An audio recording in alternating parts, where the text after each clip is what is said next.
நான் தூங்க போனதில்லை ஒன்னாலதான் கண்ணே ஒன்னாலதான். யார் பேச்சு கேட்டாலும் என் காதில் கேட்பதெல்லாம் உன் பேருதான் நெத்தான் உன் பேருதான். இத்தனை நினப்பு என் மேல இருந்தும் எட்டி போகலாமோ? கட்டுப்பாடு இருந்தும் கட்டிக்கு முன்னே ஒட்டிக்கொள்ளலாமோ?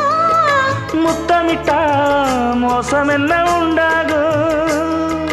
சத்தமிட்டா உன் நிலைமை என்னாகும்? புது வளையல அரைச்சு தொண்டையில தான் நினைச்சு மாமன் கிட்ட பேச போற மணிக்கணக்கா. தூண்டாமணி விளக்க தூண்டி விட்டு எரிய வச்சு ஓ முகத்தை பார்க்க போற நாள் கணக்கா.